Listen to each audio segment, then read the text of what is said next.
Mario Kart is arguably one of the best series of games Nintendo has put out. It's one of those series in the Nintendo Trifecta of party games, right alongside Mario Party and Super Smash Bros. Going over to your friend's house to play Mario Kart was a grand event that preoccupied most of the day. Whether that be through racing or balloon battles, Mario Kart was always a fun game to play together. Each game in the series added and redefined the experience, and each game in the series continues to do that to this day. The Mario Kart series started with Super Mario Kart, and it came out on the SNES in 1992, but I was born in 1993. The first experience of Mario Kart I had was Mario Kart 64, and I grew up solely on the first generation of 3D graphics. SNES games always look their best when trying to emulate a fixed 2D view, and the use of Mode 7 to emulate a 3D space always looked terrible to me as a kid, knowing I could play an actual 3D game. The problem with a lot of these early racing games is that they usually just aren't that fun to play. Whenever there are arrows on the screen to tell you where to turn, it usually means the game just looks like shit, and you can't tell where you're going when you're looking off into the pixelated garbage that is the racetrack. With that said, Super Mario Kart is super charming and probably one of the best racing games on the SNES. You can tell it isn't a shitty game because they don't put fucking arrows on the screen. You can see where you're driving. The levels are very colorful and vibrant, so the racetrack is actually visible. The use of go-karts instead of actual race carts is actually a really clever way to make levels flat. If Nintendo decided to emulate a real racetrack with hills, it would be hard for players to judge the distance of turns in the background. Go-kart tracks are usually flat and boring, and go-kart racing is also a slightly more goofy and weird version of racing which fits right in line with adding Mario characters into the game. Super Mario Kart established everything that makes the series special. It had 20 courses divided into 4 cups depending on the difficulty of the race course. The speed of the carts, 50cc, 100cc, and 150cc are the standard difficulty settings, which not only affect the speed of the car, but also affects how aggressive other racers are. Using items during the race is also a staple to the genre. It made racing more dynamic and enjoyable, and also allowed losing players a chance to win by obstructing the other racers and being a giant asshole. The game also had multiplayer with up to 2 players who could race on any of the 20 courses or play battle mode. Battle mode put 2 players in the arena with 3 balloons. The goal was to hit the other player with items 3 times, and the winner was the last one standing. Super Mario Kart set up the foundation for the series, creating everything that the future games could build and improve on. So now the year is 1997. Nintendo 64 is about 6 months old. Nintendo comes out with the sequel to Super Mario Kart, Mario Kart 64. The switch to 3D allowed tracks to have changes in elevation, and many of the courses took full advantage of the new perspective. The courses that were once flat and boring clones are now unique and vastly different. Some of the best courses in the game were able to twist and turn over each other and create large gaps and jumps for the players to race through. Mario Kart 64 redefined the standard for the series by having 16 brand new courses with the addition of mirror mode, which flips the perspective of the track. The biggest change to Mario Kart 64 was that you could finally play with 4 players at once.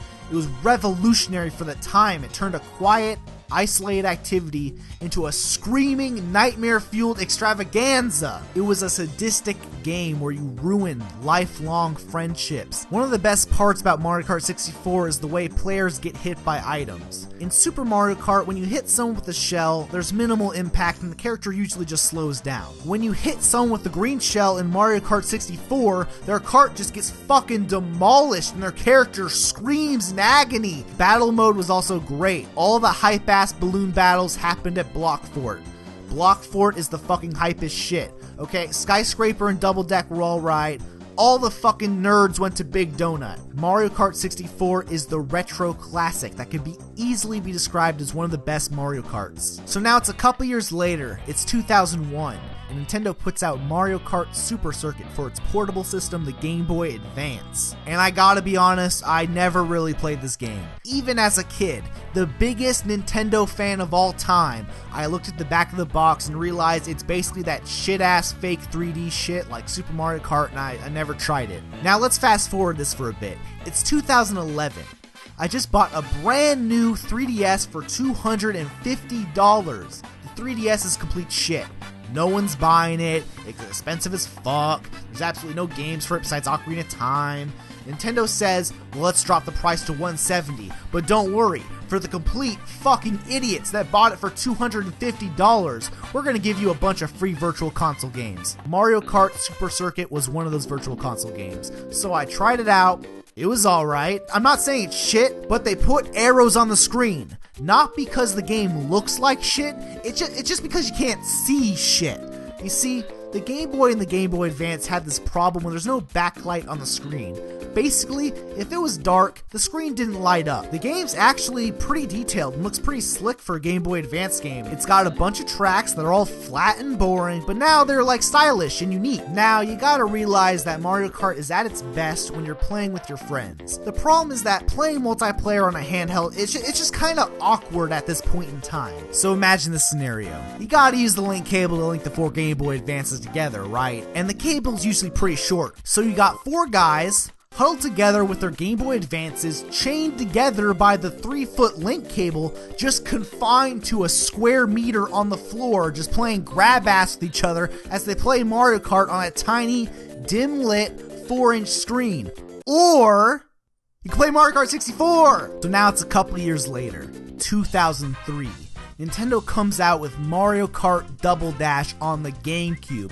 I fucking love Double Dash. It's the most retarded ass stupid shit. I love it. So the biggest addition to the game is that there's now 2 characters in a cart. Basically, you pick 2 characters instead of 1 and they both ride in the cart together. Now the actual carts dictate their driving stats, and their weight class dictates which carts you can drive in. The characters you pick is still important because they also made the addition of special items. Each pair of drivers have their own unique special item that they can get. There's fireballs and giant shells and chain shops, just all this crazy shit. It makes the races completely chaotic and fun as fuck. Now, all this sounds really complicated and obnoxiously convoluted, but when you pick it up and play, you don't really have to think about it. The character in front is driving, the character in back is picking up and throwing items. You can switch positions with the Z button. In order to hold the item you just picked up and pick up another.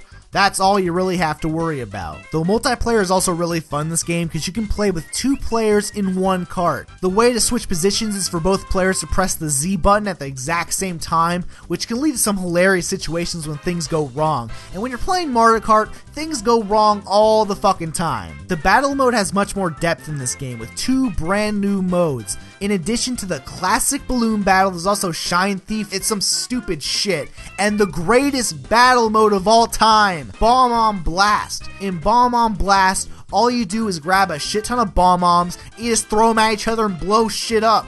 So the entire match is getting this giant stack of bomb bombs just wreaking havoc all over the arena. All the hype-ass matches happened at Pipe Plaza. The rest of the maps are okay. All the fucking nerds went to Block City, okay? It's just a shitty version of Block Fort. Mario Kart Double Dash is really fun and it's still totally worth revisiting with friends. Its 2-player switch mechanic and the special items still haven't been implemented in any other game, so it's always fun to re-experience it every once in a while. It's near the end of 2005. And Nintendo puts out Mario Kart DS. Mario Kart DS was actually pretty solid. It's finally a portable Mario Kart game that is actually 3D. The biggest addition to the game is that they added 4 new retro cups that are based on old tracks. My only complaint is that the SNES and Game Boy Advance levels are really boring. Now, I'm not saying that the levels are terrible, but I'm just saying that Koopa Beach 2 isn't someone's favorite race course. And they all have those stupid ass looking colored bricks around the border. It's like some Lego Racers bullshit. It looks so fucking dumb. But this isn't really an issue, because they gave you 16 brand new courses and they're all really fucking good. This game has some really solid levels. The Nintendo DS is all wireless, so you don't have to play grab ass with your friends when you want to play together. There's even an online mode as well if you lost all your friends playing Mario Kart 64. But at the same time, if you're hanging out with friends, just play fucking Double Dash! Or 64! So now it's a couple years later, it's 2008, Nintendo puts out Mario Kart Wii. So during the time, this game had a clusterfuck amount of changes. They added in motion controls, the addition of using bikes, quarter pipe jumps, and tricks, the addition of 12 racers in each race. This game was going fucking nuts. So one of the biggest changes to the game is the new way you control the game. You hold the Wiimote sideways and tilt it like a steering wheel. So with basically most of the copies of the game, Nintendo shipped the game with the Wii wheel. It's basically this plastic bullshit that you shove the Wiimote into, and now it's a steering wheel, I guess. You got your brand new 16 racetracks along with your 16 retro racetracks. 50cc only uses karts, 100cc only uses bikes, and 150cc uses both. Sounds good so far, nothing too crazy. You start out on 50cc, it's your classic Mario Kart experience. The Wii wheel controls work pretty well. It takes a bit of time to get used to the controls, but it's fine. 100cc is where the game starts to get bad. You got the Wii wheel controls down pretty well, but now you gotta learn how to use the bikes. The bikes are a little awkward because you spent all this time learning how to use the carts. Some of the bikes drift really tight where some drift like the carts. It's this weird kind of hurdle to get over. But then, this is where the real struggle happens. You're just getting fucked with items. You're unrealistically getting fucked with items so fucking hard that you can't even progress through the game to even unlock new stuff. With 12 players, there's just this even larger pool of racers that can get all this overpowered shit. I was just playing 100cc and getting fucking pissed. The blue shells really fucked everything up. It started with Mario Kart 64 as this legendary item that you would rarely get, and in Double Dash it started to take form as it is now, but it was still like a really rare occurrence that would like never happen until 150cc, like once per cup.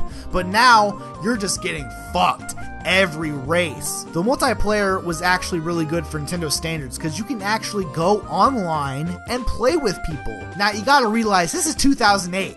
This felt like the first Nintendo game where you could go online and play with people, and it just worked. It actually just worked. There's no friend code stupid shit, no lag. It was a functional online game. Fucking crazy. Battle mode, it's the same shit. You got balloons and some shit ass mode that isn't Bomb on Blast. So now we're going back to 2011. 3DS is selling like hot garbage. Nintendo puts out Mario Kart 7 for the 3DS. Mario Kart 7 is special because it takes the previous piece of shit and fixes it up a bit. The biggest benefit of Mario Kart 7 is removing shit from Mario Kart Wii. There's now 8 players per race again instead of 12, and there's no motorbikes. The stuff they added to the game were really nice additions. The biggest feature added to the game was the addition of using hand gliders to fly through the air off jumps, and using propellers to drive underwater. This allowed some of the race courses to be designed in completely new ways, as well as being able to reincorporate this mechanic into retro courses and reinvent them a bit. They also added coins from Super Mario Kart, which helped create a new unlock structure for karts. This is the first game in the series that introduced kart parts. You can pick a frame, wheel, and glider, each with their own unique stats. I liked it at the time and allowed you to pick a bunch of parts and fine-tune your kart to specifically what you want. Most of the time you ended up with some stupid ass looking shit, but it's fine. Everything is basically the same thing again. You got your 4 cups and your 4 retro cups, and they didn't add Bomb on Blast to the battle mode because they're fucking stupid, I guess. The online multiplayer was actually perfect this time around. You could easily just sit in bed, pop open Mario Kart 7, and be racing it out with people in a minute's notice. Every time you start an online match in Mario Kart, you pick a course to play, and then that gets put into a roulette, where you might get the chance to play that course. It's usually a good system. Sometimes you get the courses you want, sometimes you get a course someone else wants, sometimes your choices overlap and there's a higher chance you get a good course to race on. The online multiplayer was really fun for the first couple weeks until everyone systematically ruined the game. In Mario Kart 7, the race course Makawoohoo had a giant ass fucking exploit in it, where you could basically skip half of the course. So as you can imagine, some players started exploiting this to win some easy races and gain some dickhat points that don't matter. So there's a single race course with one exploit. No big deal. Let's just not pick that course, it won't appear in the roulette, and then everyone doesn't have to deal with it. Everyone would pick Makawoohoo, and everyone would cheat and use the exploit. If everyone knows the exploit, why even exploit it? You're exploiting the fucking game and getting 5th place. This is the kind of shit that would not happen 10 years ago. If I'm playing Mario Kart 64 with a buddy and he's doing this shit, I would unplug his controller and frag that bitch. This shit would not fly. It's 2014. The Wii U is selling like hot garbage and has no fucking games. Nintendo puts out Mario Kart 8. Mario Kart 8 is fucking rad. It's the first Mario Kart game to be in HD. It looks so fucking good. The biggest addition to Mario Kart 8 is the anti-gravity mechanic, which allows racers to drive upside down and sideways all over the fucking place. It's a really fun mechanic, and if you're a fan of Mario Kart, you're having a fresh and creative experience, and if you're an F-Zero fan, you'll just want to fucking kill yourself at this point. It returns the 12 players per race and bikes from Mario Kart Wii and reworked the items a bit to make it not completely shitty. The character roster is a little ridiculous until you get into the DLC and shit gets even more ridiculous. There are now 5 baby characters of existing characters because Mario Kart takes place in some parallel time paradox, and there's a bunch of shitty Koopas from Super Mario World, and it just makes you wish Nintendo picked some actual good fucking characters instead. All of the courses are really good. The retro courses are great too. They even reworked some of the SNES and Game Boy Advance levels so they aren't complete shit in comparison. The only fuck up is that battle mode no longer has arena specific courses, and they all take place on the regular racetracks. I don't really play battle mode anymore because they will never add in Bomb on Blast ever again, so why even fucking bother at this point? They even had some awesome DLC, which honestly I never really bought, but it all looked really good. They even added a Mute City level and an even faster 200cc mode, just to remind F-Zero fans that they will never make an F-Zero game ever again, and that Nintendo could easily make a sequel for the best futuristic racing game of all time, but refuse to for really no reason other than they have to change it drastically in order to fuck it up, and that F-Zero is just one of the many Nintendo series that they'll continue to ignore and yet simultaneously pander to in Smash Bros. And crossovers without pleasing the fans with an actual continuation of the fucking series. God, fuck!